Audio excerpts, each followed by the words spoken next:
Hi, we're here at the Tabernacle in Notting Hill, and I will be talking to Debra Romain. Hi Deborah, how are you? Hi Janet, I'm fine, thank you. It's so nice of you to come down today. It's my pleasure. What I'm going to ask you is, what has brought you here today? What's your journey to the point you are in your life today? Well, the journey has been a long one.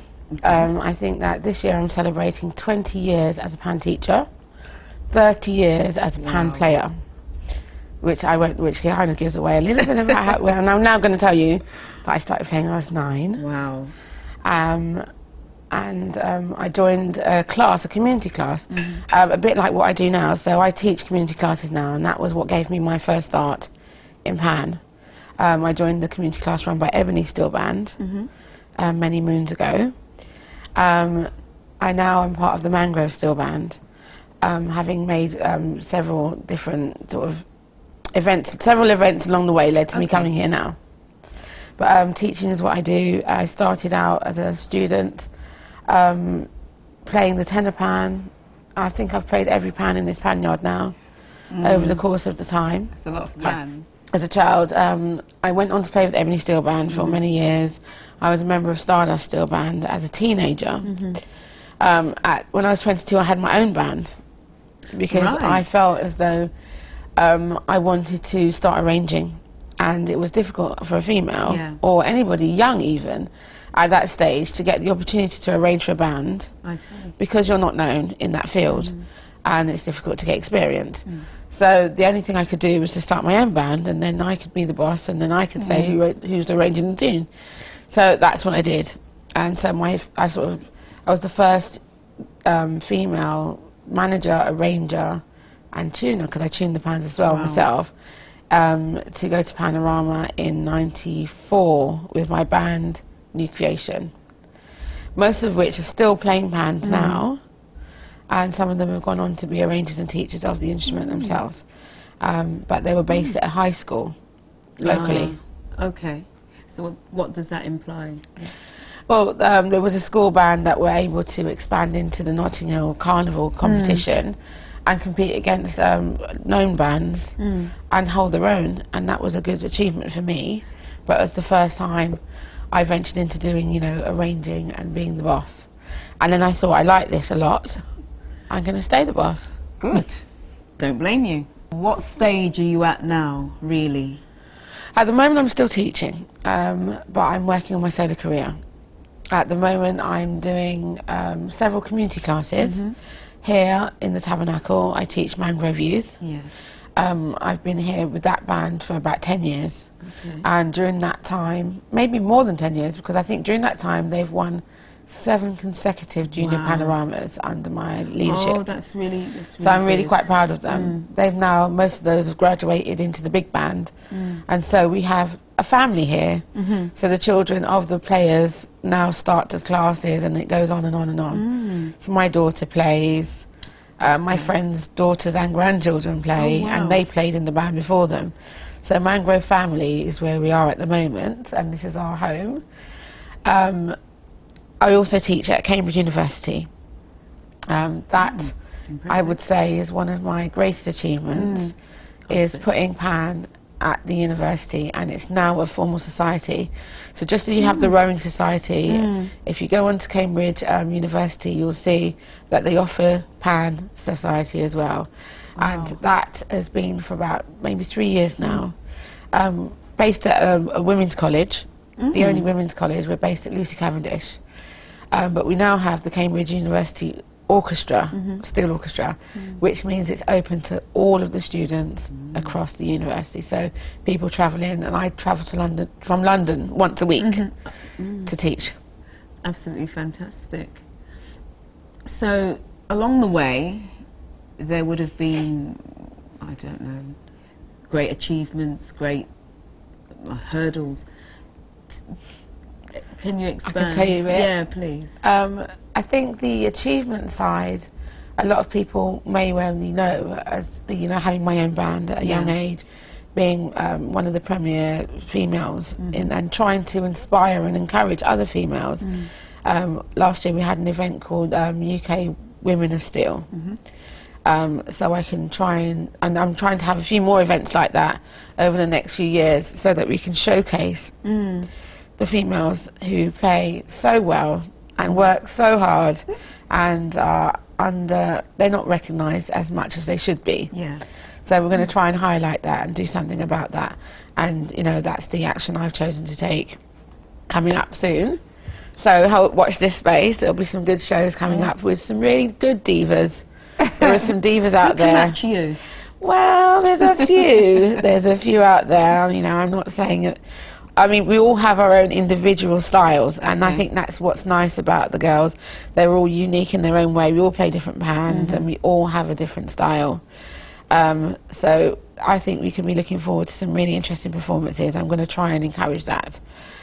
But I think the challenge is, as you know, is with any woman in business, any woman in anything, is always the song that I wrote with Alexander the Great, The Trials of the Woman in Pan.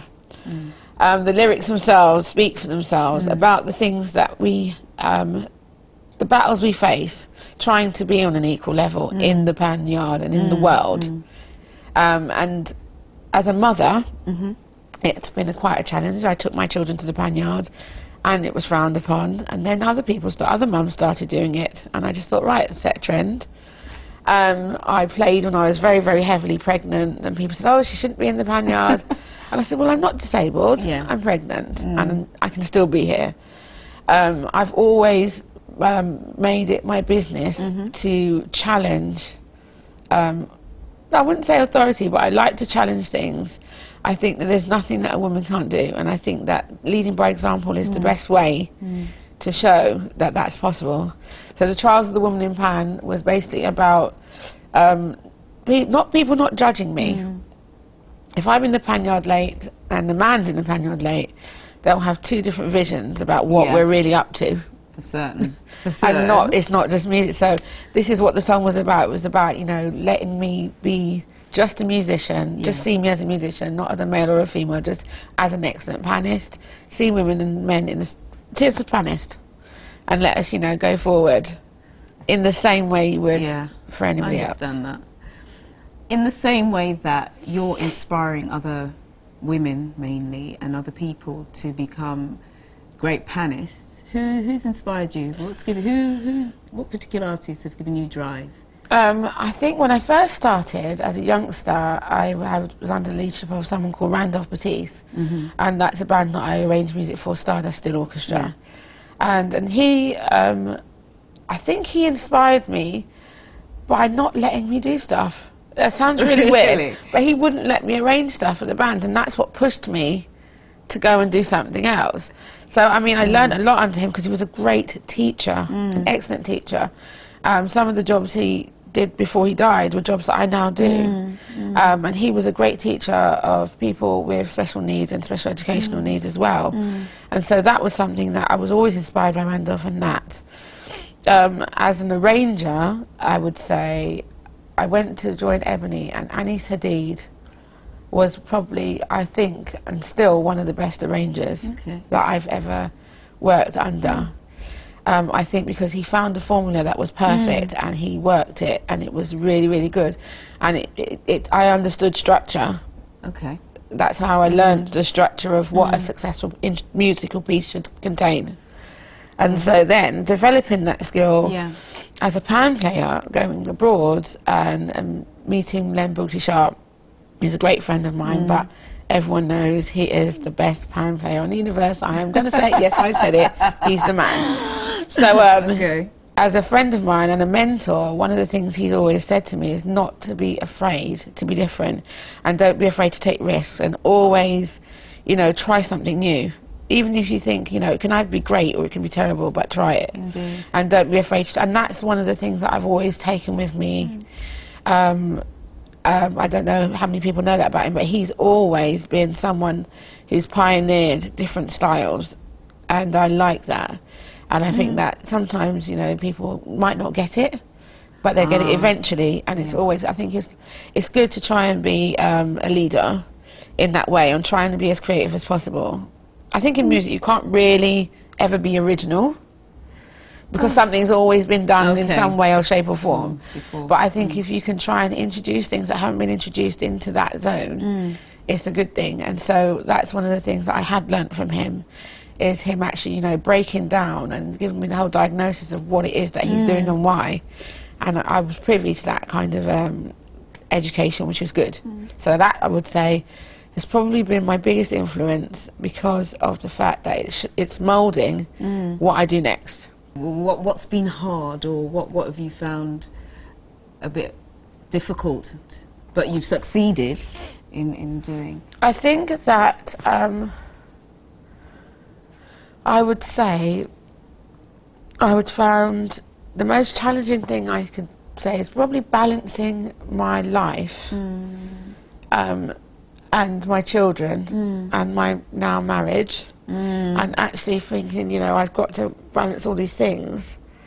But the pan seems to be primary, and I don't know how to explain that without sounding like a really bad mum, wife and partner.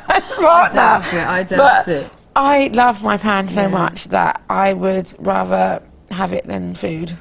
Really? Yes, and that's the truth. I played that. Yesterday, I burnt the dinner, for example. Playing pan. I was trying to practice in the kitchen and stew peas.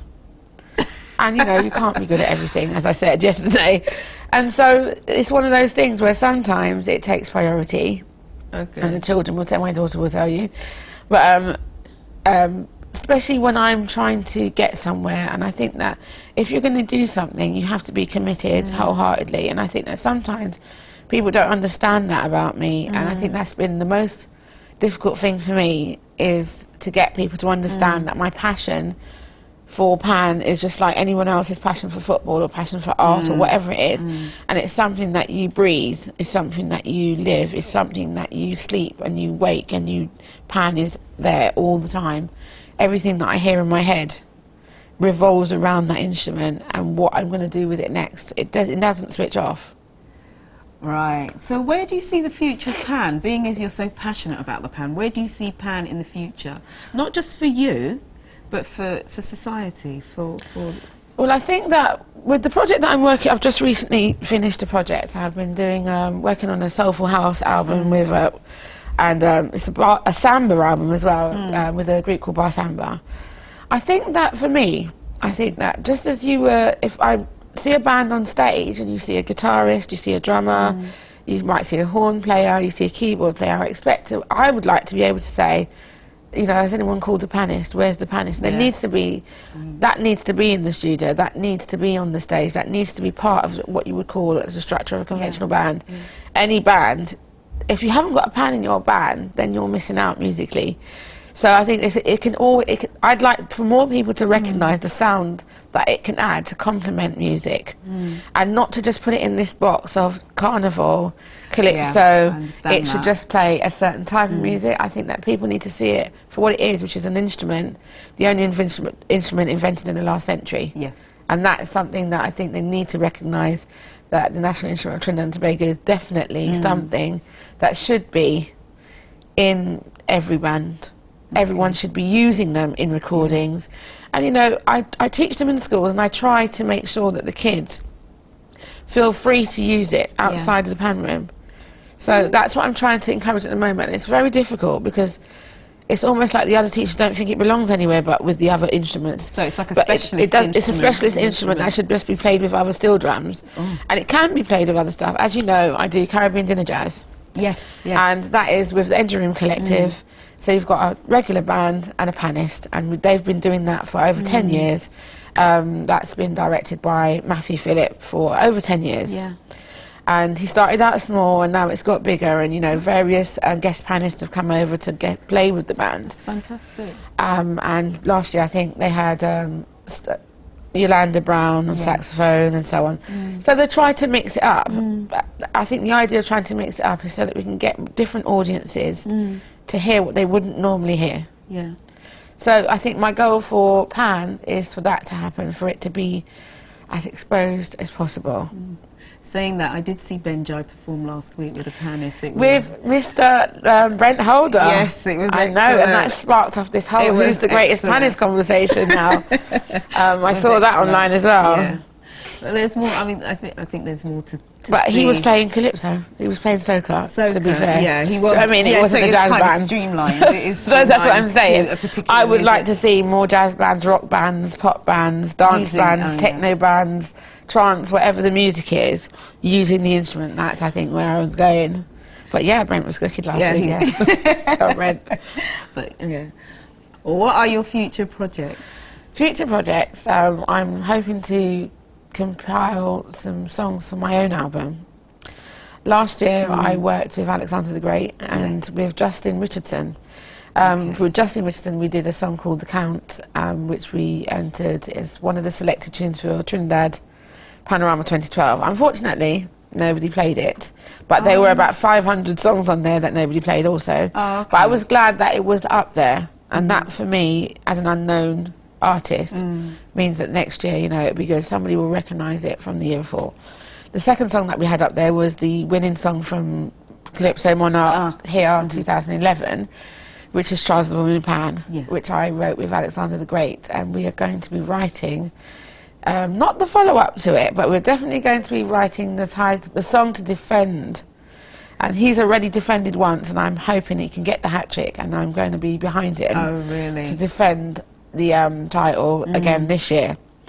So I can't really say too much about the contents of the song, but it's in the making, it's there, we're thinking about it. We're about to get starting on that soon. I've just finished an album, as I said, with Bar Samba, which I'm hoping will be out later on this year. It was actually designed to be a dance album of hits for the summer.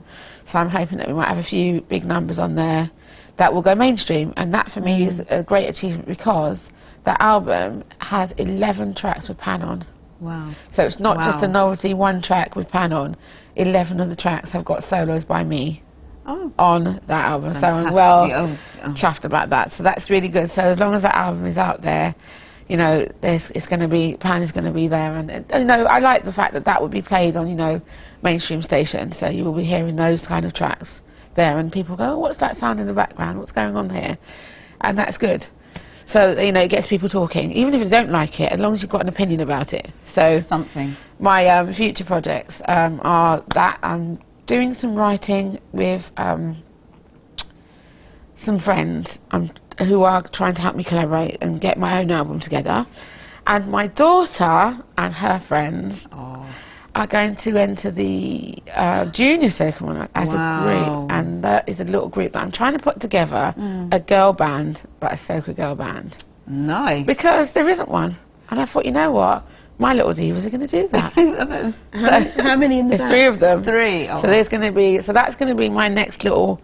I'm going to put my heart and soul into this project. So what age? I have to bring up. She's 10. Great. She's 10. That's fantastic. So they're all 10, I think. Around about 10. Yeah, they're all in year 6, and they're about to go to high school. And she said, oh, Mummy, when I leave school, I won't see them anymore. And they all sing together now. And I said, well, you will. If we start this project now, then that's something that you guys will always have to do or have in common after. So that was partly why that came about. So Alex is going to be writing with them. Also, the winners of the Soca Monarch Little Music are going to be writing with them. Oh, really? You're off to Trinidad soon. I would like to be. I would like to think so. I'm supposed to be leaving for Carnival Week. At the moment, I've had events coming in that have prevented me from leaving on the date I was scheduled. On Valentine's night, for example, the 14th, I will be playing at Cafe Concerto in Westfield Village. And so that was the day I was going to leave, so I'm not leaving that day. I'll probably be leaving the next day. But that week, and I am cutting it fine. I was going to say that because obviously, as you know, I play in Phase 2 Pangroove. Tomorrow is the semi-finals of the competition, and I would like to be there long enough to be able to learn the music in time. Because I can't really turn up on Friday for Saturday Panorama final. Really so I do need to give myself a few days. So I'm hoping to be out there and participate. But I know that I've spoken to Soca News about writing about the Pan aspect of it and the run-up to Pan. So I'm going to be trying to cover that for them and giving them some information and giving you up-to-the-minute information online. So I'm excited about that. I'd like to be doing it from Trinidad. I may be doing it from London, depending on how busy we are. But I do have some recording to do, which had been delayed to finish one song for an album, somebody else's album that I'm singing on and writing on, and that may well be happening in the next week. So I'm still waiting, and obviously, you know, business first, jollity second. Okay. So, you know, I might have to hold off on the punching for a bit, just until I've got the work done. Is calypso your main passion? Is it? To me, I think, well, my family are from Trinidad and Grenada. My dad is Jamaican.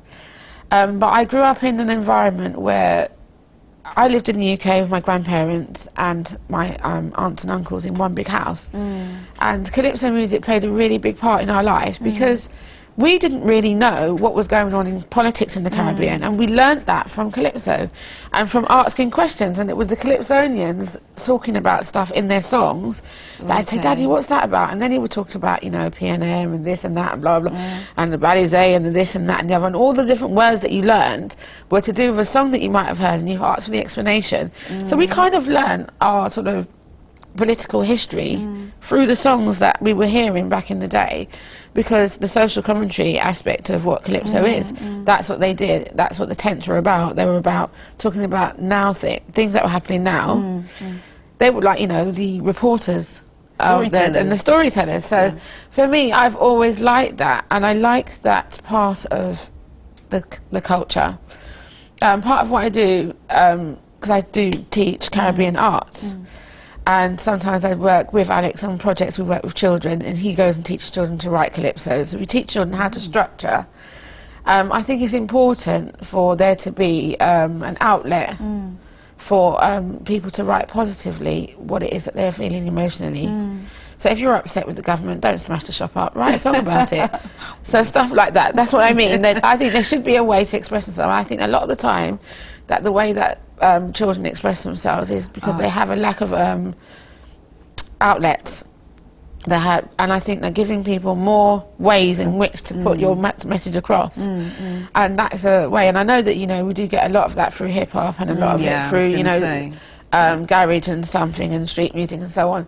But I think that the street sound of today could actually be, you know, funky house is really, you know, similar to calypso in terms of the beat and the rhythm and the style.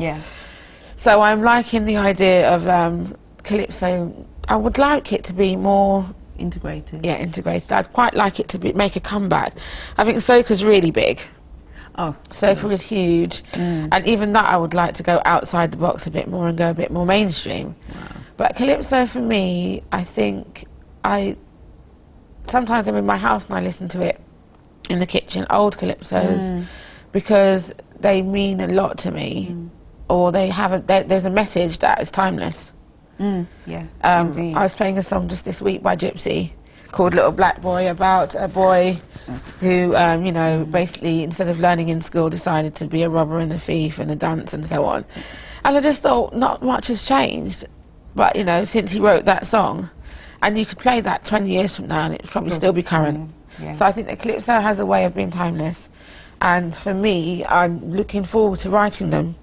It was my first year writing calypsos ever, having listened to them all my life. And so I'm really excited about that, because I know that I want to be able to write some comical ones as well. I understand, you know, some little tongue-in-cheek ones. So I'm looking forward to writing some stuff, and I'm very much looking forward to writing for my daughter and her gang. Excellent. So that's probably what inspired you to write Trials of Pen.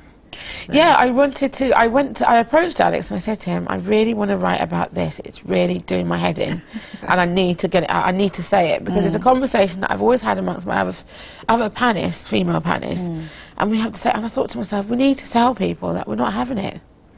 So, you know, stop judging us. There's Trials of the Woman in Pan, and let's just, you know, get on with it. So it was an inspiration. I just want to get a message out, but obviously I'm not going to harp on about being a woman and blah blah blah. I kind of got over that now.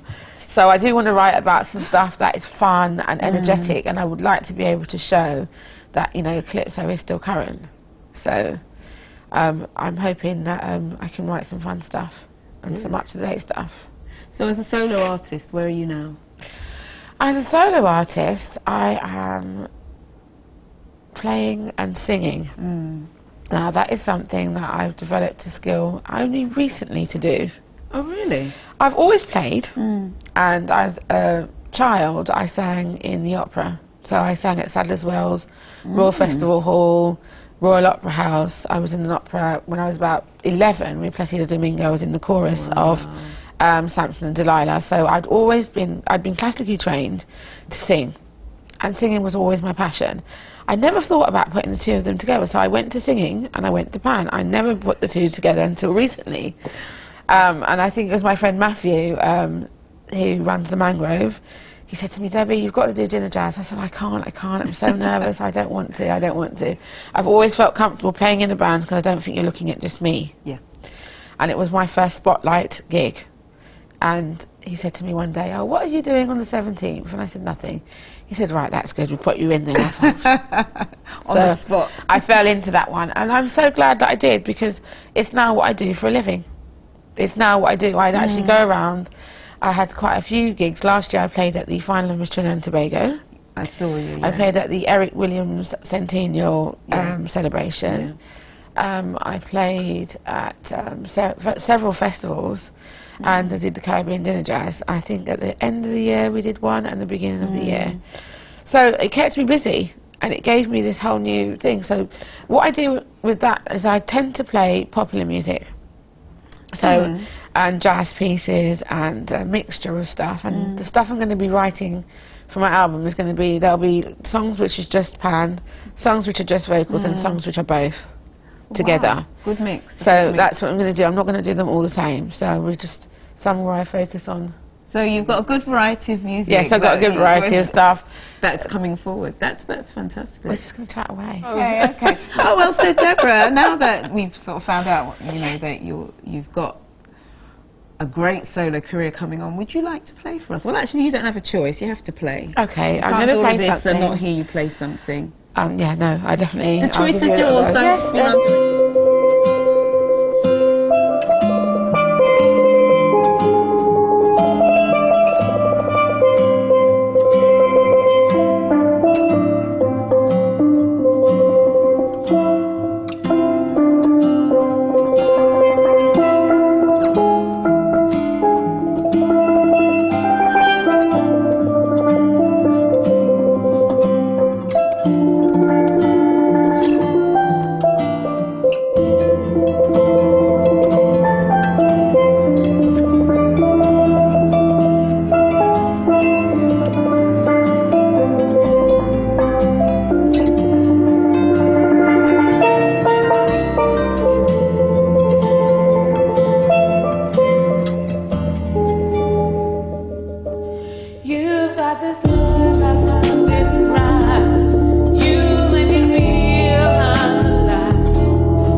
haven't been in my life. Feel like I'm never the same. Just like a song in my heart. Just like on